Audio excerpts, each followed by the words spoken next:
Hello students, once again welcome back to your one and only most trusted Gyanjyoti coaching centre. তো students, আজকের ভিডিওতে আলোচনা করব তোমাদের বাঁকুড়া ইউনিভার্সিটি অধীনস্থ তোমরা ইংলিশ মেজর নিয়ে যারা পড়াশোনা করছো, থার্ড সেমিস্টারে তোমরা যারা রয়েছো, তোমাদের কিন্তু পরীক্ষার আর বেশি দেরি নেই।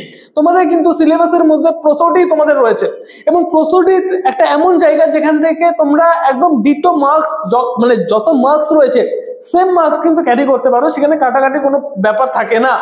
যদি ভালো মতো প্রসোডি করে আসতে পারো তো একদম খুব সুন্দর মতো মার্কস কিন্তু তোমরা পেতে পারো। ঠিক আছে, তো স্টুডেন্টস চলো শুরু করা যাক আজকের ভিডিওটা। এই ভিডিওটা কিন্তু দুটো পার্টে আমি আলোচনা করব, দুটো পার্টে। পার্ট নাম্বার 1 আজকের ভিডিও সমস্ত কিছু আলোচনা করব পার্ট নাম্বার 1-এ, ঠিক আছে। এবং স্ক্যানশন যেটা করতে হয় সেটা হচ্ছে পার্ট নাম্বার 2-তে আমি আলোচনা করব। স্ক্যানশন কিন্তু ভালো মতো করতে হবে, ঠিক আছে। তার জন্য কিন্তু আজকের ভিডিওটা ভীষণ ইম্পর্টেন্ট, দেখতেই হবে তোমাদের। আজকের ভিডিওতে যে সমস্ত জিনিস আলোচনা করব আজকে সেটা হচ্ছে number 1, what is prosody? Prosody কি? Next, what is syllable? The concept of syllable বিস্তারিতভাবে আলোচনা করব। থার্ড যেটা আলোচনা করব সেটা হচ্ছে নেম অফ সিলেবলস।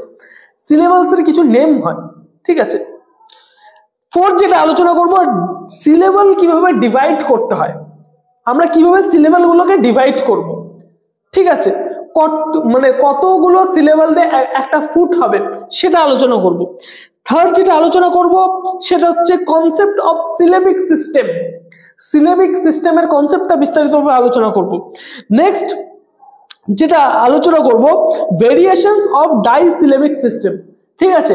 সিলেবিক সিস্টেমের মধ্যে একটা জিনিস হয় ডাই সিলেবিক সিস্টেম, সম্পূর্ণটা কিন্তু বিস্তারিতভাবে আলোচনা করব। ভিডিওটাকে লাস্ট পর্যন্ত দেখবে, খুবই ইনফরমেটিভ একটা ভিডিও হতে চলেছে। Let's get started without any further delay. দেখো, প্রথম কথা, হোয়াট ইজ রেটরিক? তোমাদের কোশ্চেন আসতেই পারে মনে, রেটরিক কি?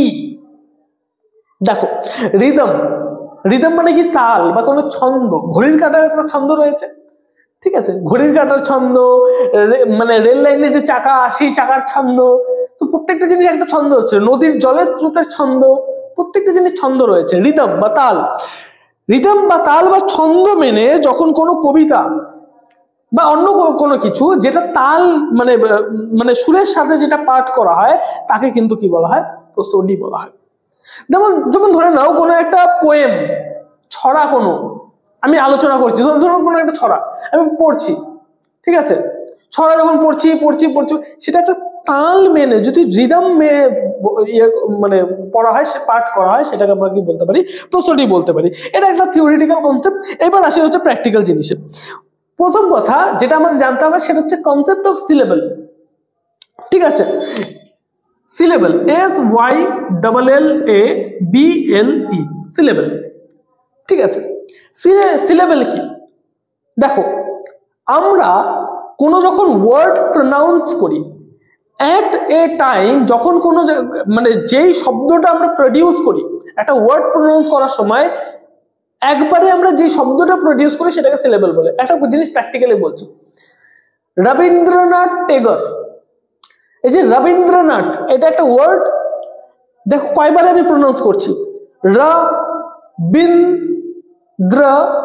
তিনটা সিলেবল হলো, রবীন্দ্রনাথ, রবীন্দ্রনাথ। রা হচ্ছে একটা সিলেবল, বিন হচ্ছে একটা সিলেবল, দ্র হচ্ছে একটা সিলেবল, তিনটা, নাথ হচ্ছে একটা সিলেবল। এখানে কিন্তু এরকম বলা যাবে না নাথ, না। মানে এট এ টাইম আমরা যতগুলো ওয়ার্ড মানে যেই শব্দটা প্রডিউস করি একটা ওয়ার্ড প্রনাউন্স করার সময়, সেগুলোকে বলা হচ্ছে সিলেবল। দেখো, রবীন্দ্রনাথ, ঠিক আছে, রবীন্দ্রনাথ।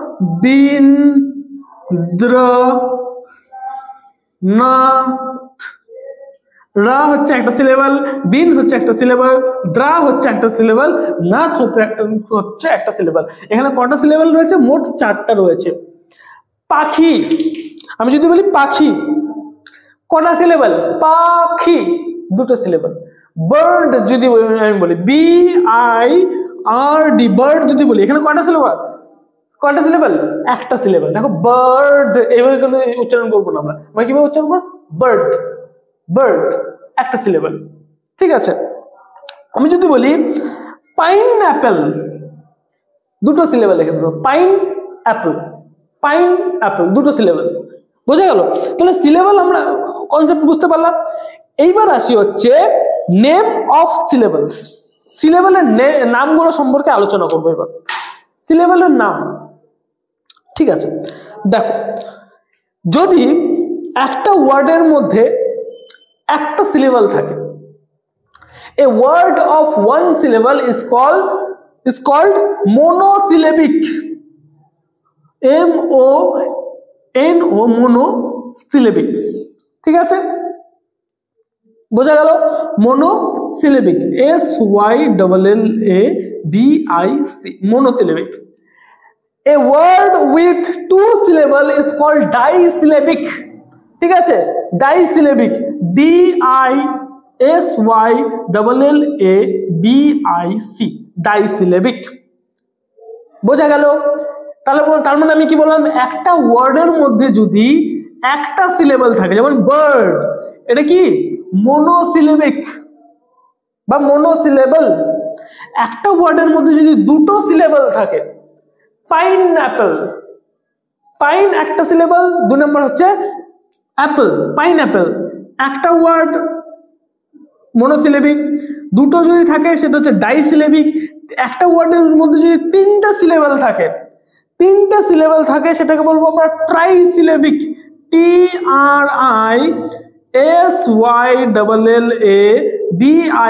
ট্রাইসিলেবিক।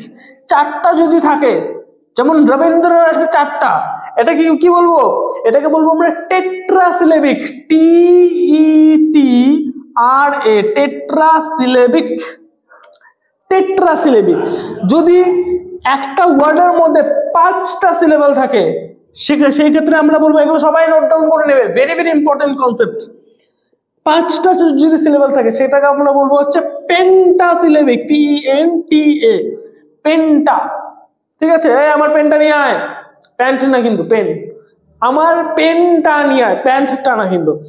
তাহলে পেন্টাসিলেবিক হচ্ছে 5টা সিলেবল যদি থাকে একটা ওয়ার্ডের মধ্যে, সেটাকে আমরা বলবো পেন্টাসিলেবিক।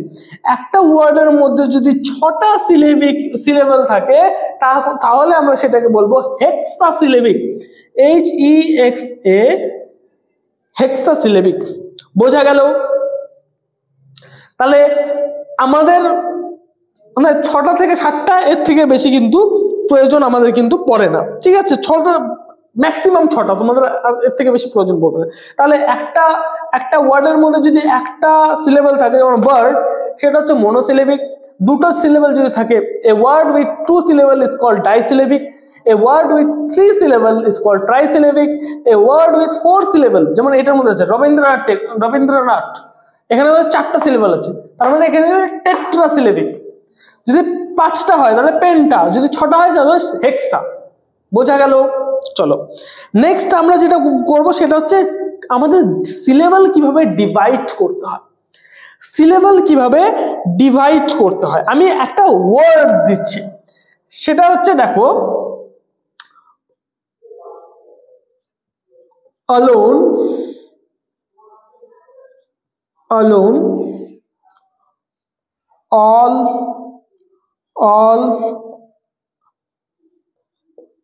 alone, alone, alone, all alone। দেখো ফার্স্ট ওয়ার্ডটা আমি যদি প্রোনাউন্স করি তাহলে দেখো দুটো সিলেবল বের হয়, alone, alone, দুটো সিলেবল আছে, তাহলে এখানে হচ্ছে দুটো সিলেবল। তাহলে আমরা সিলেবল কিভাবে ভাগ করব, দুটো সিলেবল, তাহলে তার মানে মাঝখানে আমরা কি করব, একটা হাইফেন দিয়ে দিব, alone, alone। তাহলে একটা ওয়ার্ডের মধ্যে যদি দুটো সিলেবল থাকে, মাঝখানে কি করব, আমরা একটা দাগ দেব। যেমন রবীন্দ্রনাথ ঠাকুর, রা একটা সিলেবল, মাঝখানে একটা হাইফেন, বিন একটা সিলেবল, মাঝখানে একটা হাইফেন, দ্রা একটা সিলেবল, মাঝখানে একটা হাইফেন। এইভাবে করে আমরা কি করব, সিলেবলগুলোকে কি করব, ডিভাইড করব। এগুলো হচ্ছে প্রসেস, বোঝা গেল? নেক্সট যেটা আছে, এইভাবে কি করব আমরা, সিলেবল ডিভাইড করবো, alone, alone, all, all এর মধ্যে কিন্তু দুটো না, একটাই সিলেবল, এখানে কিচ্ছু করা যাবে না। all, alone, তার মানে আ আর লোন, এই দুটোর মাঝখানে কি হবে, একটা সিলেবল, একটা ছোট্ট হাইফেন হবে। তাহলে আমরা কি করলাম, সিলেবল আমাদের ডিভাইড করা কমপ্লিট। নেক্সট যেটা আসবে সেটা হচ্ছে কনসেপ্ট অফ সিলেবিক সিস্টেম এবং syllabic system. Concept of syllabic system, দেখো আমাদের দুই ধরনের সিলেবিক্স, অনেকজনের মাথার উপর দিয়ে যাচ্ছে, কি করাচ্ছে স্যার এগুলো, মাথার উপর দিয়ে যাচ্ছে, একদম এরোপ্লেনের মতো ঘুষ ঘুষ করে বেরোয় যাচ্ছে না। শুধুমাত্র দেখো, বোঝো ভালো মতো, আস্তে আস্তে দেখবে সব জলের মতো ক্লিয়ার হয়ে যাচ্ছে। পার্ট 1 পার্ট 2 দুটো দেখলে পরে কিন্তু সব জলের মতো ক্লিয়ার হয়ে যাবে। সমস্ত কিছু নোট ডাউন করে রাখো। চলো, কনসেপ্ট অফ সিলেবিক সিস্টেম। দেখো তোমাদের বেসিকলি দুটো সিলেবিক সিস্টেম তোমাদের রয়েছে, মেইনলি দুটো সিলেবিক সিস্টেম। একটা হচ্ছে ডাইসিলেবিক সিস্টেম, ঠিক আছে, একটা হচ্ছে তোমাদের ডাইসিলেবিক সিস্টেম রয়েছে, একটা হচ্ছে ট্রাইসিলেবিক সিস্টেম। সিলেবিক সিস্টেম তোমাদের মেইনলি দুটো আছে, ডাইসিলেবিক সিস্টেম, ট্রাইসিলেবিক সিস্টেম। বোঝা গেল? ডাইসিলেবিক সিস্টেমটা আমি আলোচনা করব আজকের ভিডিওতে। মানে মেইনলি তোমাদের আসে হচ্ছে ডাইসিলেবিক সিস্টেম থেকে মেইনলি আসে। বোঝা গেল? Disyllabic system. এবার এই ডাইসিলেবিক সিস্টেম যেটা রয়েছে, সেই ডাইসিলেবিক সিস্টেমের ভেরিয়েশনস গুলো যেটা রয়েছে সেটা আলোচনা করব। ডাইসিলেবিক সিস্টেম, তাহলে আমি কি বললাম, সিলেবিক সিস্টেম কয় প্রকার? দুই প্রকার, একটা হচ্ছে ডাইসিলেবিক, একটা হচ্ছে ট্রাইসিলেবিক। ডাইসিলেবিক সিস্টেমটা তোমাদের বেশিরভাগ পরীক্ষায় আসে, নিশ্চিন্ত থাকো একটা ডাইসিলেবিক সিস্টেম তোমাদের দিবে।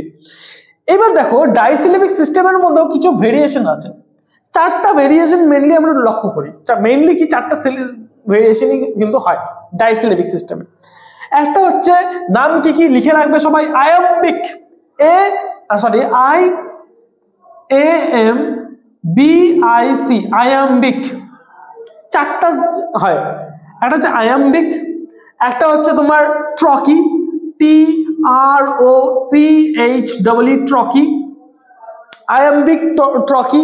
নেক্সট হচ্ছে স্পন্ডি, SPONDE, স্পন্ডি। বোঝা গেল? আর একটা হচ্ছে পিরিক, ঠিক আছে,